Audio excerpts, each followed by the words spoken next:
On se retrouve dans le final de l'étape de Nice, qui nous amène à Nice. Et ce coup-ci, j'ai bien surveillé lors de mes simulations que le maillot jaune Talanski ne se faisait pas décramponner. Et en début d'étape, j'ai envoyé Daniel Martin en échappée. Je suis avec Gerrans, le maillot à pois, Petrov, Sicard et Veuchlan, ou Veuchlen, je ne sais pas comment on dit. Alors, je pense que Gerrans est le meilleur finisseur, donc si je veux que Daniel Martin ait une chance, il faut que j'attaque. C'est parti. On attaque dans la descente, à 16 km de l'arrivée. Allez. En grand plateau si possible, j'avais oublié de le mettre, bravo. Allez Daniel Martin, là, on fait l'effort. Par contre, au niveau ravitaillement, il va falloir que je surveille parce que je n'ai qu'un gâteau. Effectivement, j'ai pris l'option de prendre une pâte d'amande aussi pour mes coureurs. En particulier pour Talanski et Sjedal qui ont des places au général à sauvegarder en vue du contre-la-montre pour grimpeurs de demain, la dernière étape de ce Paris-Nice. Donc j'ai préféré jouer la sécurité en leur donnant chacun une pâte d'amande pour récupérer un peu de barre verte. Alors, est-ce que cette attaque de Dan Martin a eu l'effet escompté? Ils sont à 23 secondes derrière, à 11 km de l'arrivée. Je vais peut-être repasser le petit plateau et attendre un tout petit peu pour prendre mon ravitaillement.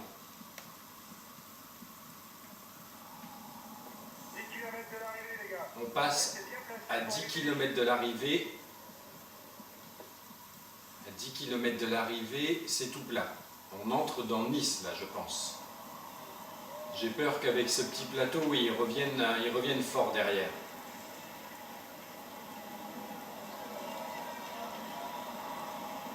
Allez, je prends mon ravitaillement à 8 km de la ligne. Il y a quelqu'un qui s'est extirpé du groupe. Je parie que c'est Gerrans.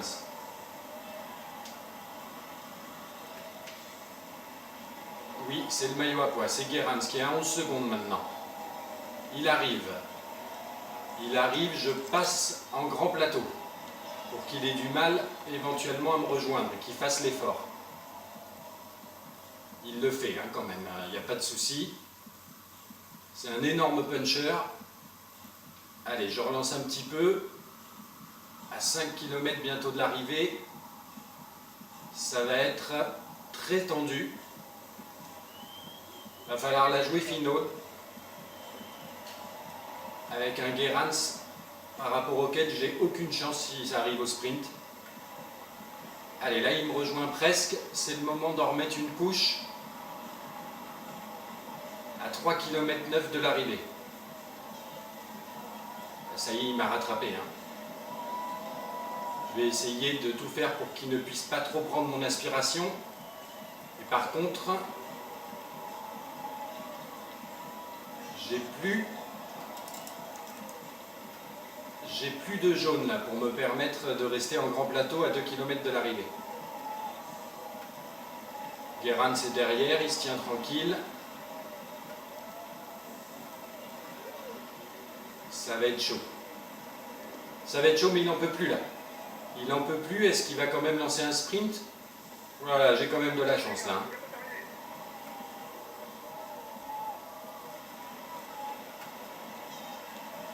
Eh bien, on va pouvoir assister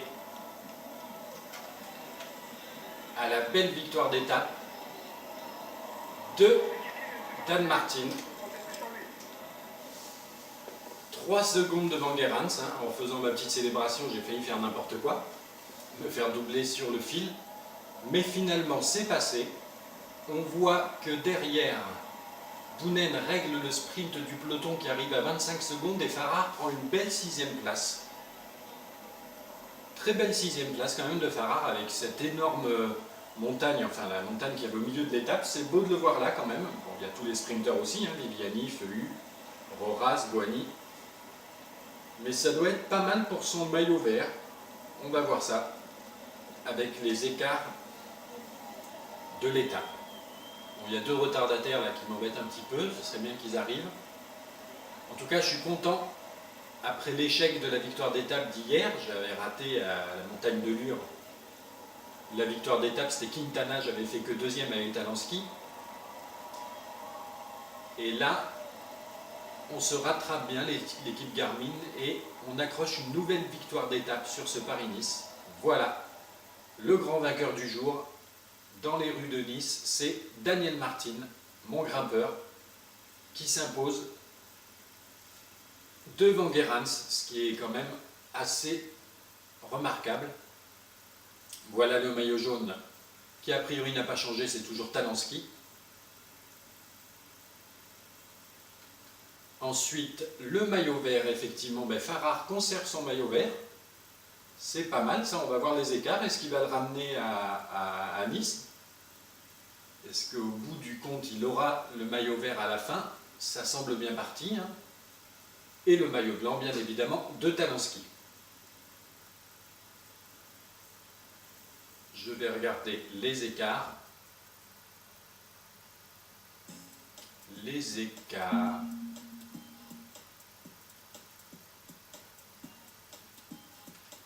Donc, Daniel Martin dans le même temps que Gerrans. Ensuite, on a le peloton. Et dans le peloton, on retrouve bien Talansky, Esgedal, je suppose. De toute façon, j'ai cru ne pas voir, voilà, d'écart en général. Et par contre, on a des attardés, là, une 47, 2,07, 2,59. Il y a Basso déjà qui a perdu gros sur cette étape, on dirait. Niévé aussi. Niévé, Fulsang.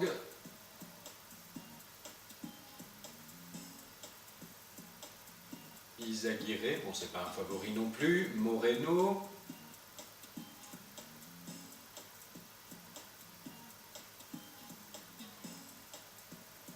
Tiens, Warren Barguil, qui j'espère dans l'édition du jeu de l'année prochaine aura de meilleures stats en montagne. Et donc effectivement, bon, à part les 2 gros que j'ai cités là au début, Niévé et je ne sais plus qui, il n'y a pas de favoris qui ont été pris dans ces cassures. Oula, il y en a qui ont terminé loin. Hein. Aedo, 24,53. Ce qui nous donne au général Talansky, inchangé, hein, Talansky 1,01 devant Esgedal, Scarponi, Vauclair, Quintana, Van Garderen et Porte. On va voir ce que ça peut donner sur le chrono final. Pour la montagne, c'est Gerrans. Les points, c'est Farrar. C'est Farrar, oui, 3 points seulement devant Bounen, donc il va falloir voir, mais au chrono, je ne pense pas que Bounen va accrocher des points, ni Farrar d'ailleurs, donc je pense que ça va rester inchangé. Chavanel, on pourrait s'en méfier, mais non, c'est bon, il est à 78, ça devrait passer. Les jeunes, c'est donc Talansky. L'équipe, la Garmin, 8 minutes 57 devant la Radio Shack. Et la combativité, c'est Gerrans devant Daniel Martin.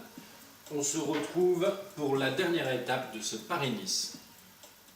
Nous voici donc à la dernière étape de ce Paris-Nice, le fameux contre-la-montre pour grimpeurs. Et donc, on s'aperçoit au général que Talansky est en tête et maillot jaune devant son coéquipier Esgedal à 1,01. Et le danger va venir de Scarponi à 1,42, Vauclair 1,47, Quintana à 1,50, voire même Van Garderen et Porte à 2,07 tous les deux. On va lancer ce contre-la-montre entre Nice et le col d'Èze. Et je vais contrôler Talansky. Bon, comme le contre-la-montre fait 9 minutes avec la nouvelle 9 km avec la nouvelle échelle du jeu Tour de France 2013, 1/5, je pense que ça peut tenir sur une vidéo sans qu'elle soit trop longue. Donc ça va être parti pour le grand final de ce Paris-Nice et j'espère la consécration pour Talansky.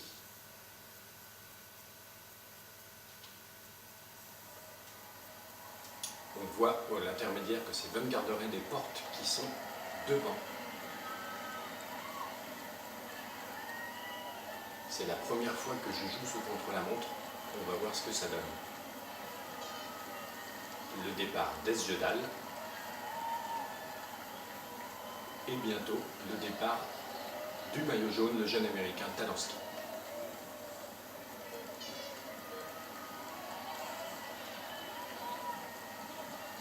Je m'aperçois directement que je n'ai pas une barre jaune exceptionnelle.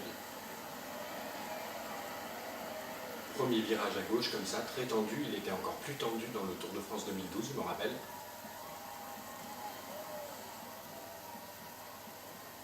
Et donc là, on va voir comment il est possible de bien gérer son effort sur cette étape, sur ce chrono.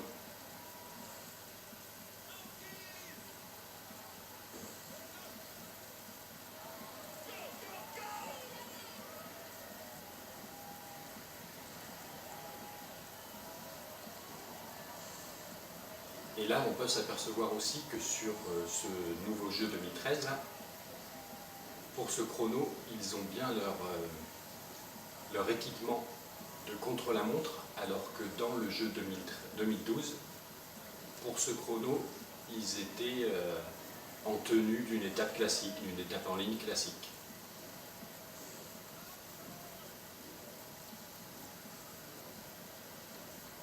Ma barre jaune est toujours en dessous du curseur. Je ne sais pas si à un moment il y aura un petit peu de plat qui va me permettre d'en récupérer un petit peu. Normalement, dans l'édition 2012, c'était un petit peu plus facile dans le final, un petit peu plus plat. Là, on est sur des pourcentages à 5,5, 6. Il te reste encore de la réserve, c'est ce que vient de m'annoncer mon directeur sportif. J'ai l'impression qu'on ne voit pas la même chose tous les deux.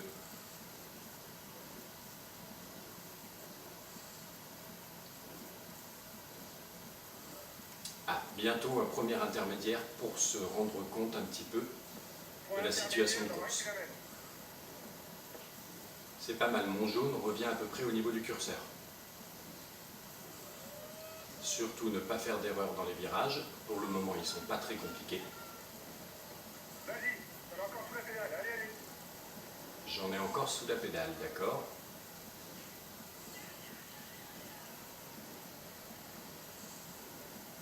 Alors, Talansky à plus 42 quand même de Van Garderen et Porte. Enfin, plus 42 de Van Garderen et plus 40 de Porte. Si ça continue comme ça, il reste 3,5 km, ça devrait être bon.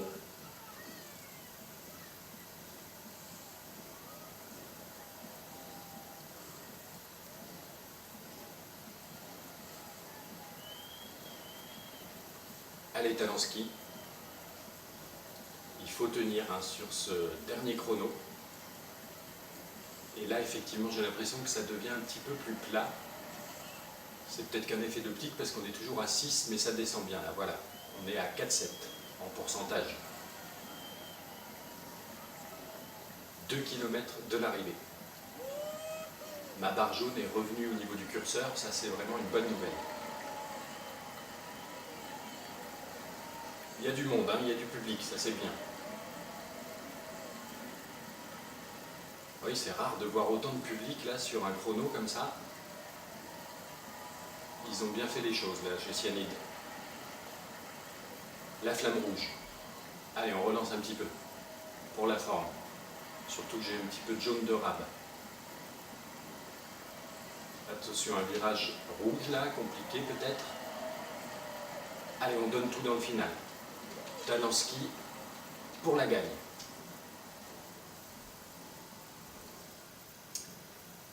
Donc maillot jaune, ça y est, j'ai pas eu le temps de voir les scores, mais en tout cas le maillot jaune est conservé, je suppose que c'est Talansky, on va voir, soit c'est lui, soit c'est Esjedal. J'espère quand même que c'est Talansky. En tout cas, Paris-Nice remporté, ça c'est sûr. Maillot vert, ça c'est une surprise pour moi, je ne le jouais pas vraiment. Pour Farrar, très bonne nouvelle pour l'américain, le sprinter américain de la Garmin. Et le maillot blanc, ça c'est sûr et certain, c'est Talansky qui le ramène, comme dans la réalité pour le coup, hein, puisqu'il a fini maillot blanc du Paris-Nice dans la réalité en 2013. On va voir un petit peu le classement final de ce Paris-Nice. Vous avez gagné le Tour de France. Oui, super, ils auraient pu mettre à jour leur petit panneau. Vous avez gagné le maillot vert, oui. Vous avez gagné le classement par équipe. Sympathique. Gagner une étape et le classement de meilleur jeune avec talent ski. Bon, c'est fait.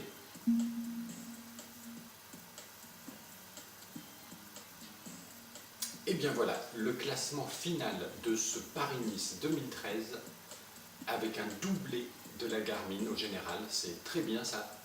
Donc Talanski qui finit maillot jaune devant S. Jedal à 33 secondes, Scarponi 3e à 56, Van Garderen 1,07 et Porte à 1,13. C'est Vauclair qui a perdu quelques places là, qui est sorti du top 5 de ce Paris-Nice à l'issue de ce chrono, de ce dernier chrono. La montagne, c'est Gerrans qui l'emporte, S. Jedal se classe 4e et Daniel Martin 6e. Les points, c'est Tyler Farrar, 3 petits points devant Boonen. Les jeunes, on a vu, c'est Talanski devant Van Garderen et Quintana. L'équipe, la Garmin Sharp qui s'impose pour 8 minutes 24 devant la Radio Shack. Et la combativité, c'est Gerrans devant Daniel Martin. On peut aller voir peut-être les primes cumulées de ce Paris-Nice, 56 300 €. Et voilà, je vous dis à plus tard pour une autre vidéo.